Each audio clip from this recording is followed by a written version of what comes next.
Hello बच्चों, let's see this question. The question says what is spireme stage. इस question में हमें ये बताना है कि स्पाइरिम स्टेज क्या होता है। तो आइए इस प्रश्न का जो है हम देखेंगे सॉल्यूशन। इस क्वेश्चन का सॉल्यूशन क्या होगा। सबसे पहले जो है हम बात करेंगे इस क्वेश्चन में की कॉन्सेप्ट की। इस क्वेश्चन में बात करेंगे हम की कॉन्सेप्ट की। तो बात करते हैं इसमें हम माइटोसिस। माइटोसिस की बात करें तो इस जो फेज को जो है कहा जाता है इक्वेशनल फेज। ऐसा इसलिए क्योंकि इसमें क्या होता है, क्रोमोसोम का जो नंबर होता है वो सेम होता है। और ये जो माइटोसिस होता है सेल साइकिल का एक पार्ट होता है। सेल साइकिल जो है बेसिकली 2 पार्ट्स में डिवाइड होता है। पहला होता है इंटरफेज, दूसरा होता है माइटोसिस। इंटरफेज में जो है G1, S और G2 आते हैं। G1 यानी कि गैप 1, S यानी कि सिंथेसिस फेज एंड G2 जो होता है गैप 2 फेज होता है। उसके बाद देखा जाता है माइटोसिस। माइटोसिस जो है अगेन बांटा जाता है यहाँ पे 4 फेजेस में। पहला होता है प्रोफेज, उसके बाद दूसरा जो होता है मेटाफेज होता है। तीसरा जो होता है इसे कहा जाता है एनाफेज और चौथा जो होता है उसे कहा जाता है टीलोफेज। और ये जो फेजेस होती हैं कैरियोकाइनेसिस में आते हैं। माइटोसिस फेज जो होता है इसमें कैरियोकाइनेसिस एक होता है और एक होता है साइटोकाइनेसिस। कैरियोकाइनेसिस में क्या होता है, न्यूक्लियस जो है डिवाइड करता है और इसमें 4 फेजेस होते हैं, प्रोफेज, मेटाफेज, एनाफेज और टीलोफेज। उसके बाद आता है साइटोकाइनेसिस जहाँ पे साइटोप्लाज्म का डिवीजन होता है।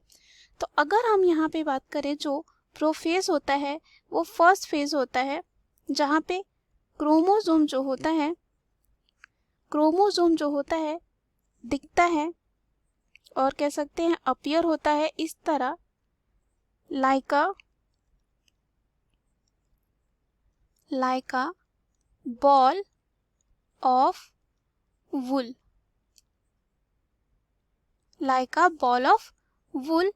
एंड यहाँ पे क्या होता है, there is no distinct formation और कंडेंसेशन ऑफ क्रोमोसोम। यहाँ पे क्या नहीं होता है, डिस्टिंक्ट फॉर्मेशन, साथ ही साथ कंडेंसेशन नहीं होता है क्रोमोसोम का। और यहाँ पे क्रोमोसोम किस तरह दिखते हैं, like a ball of wool. तो अगर हम यहाँ पे बात करें प्रोफेज में तो जो स्पाइरिम स्टेज होता है,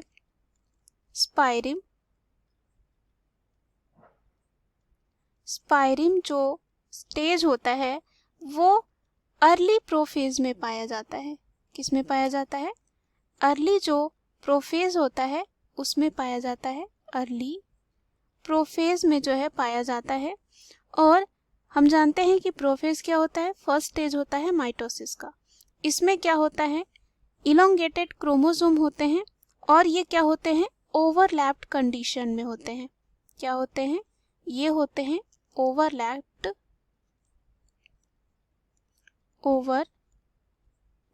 जो है कंडीशन में होते हैं। जो इलोंगेटेड क्रोमोसोम होते हैं उनकी बात हम कर रहे हैं, ओवरलैप्ड कंडीशन में होते हैं। और ये जो क्रोमोसोम होता है वो अपीयर होता है like a ball of wool, यानी कि वुल के बॉल की तरह, और without their ends being visible. तो यहाँ पे हमें पूछा गया कि व्हाट इज स्पाइरिम स्टेज।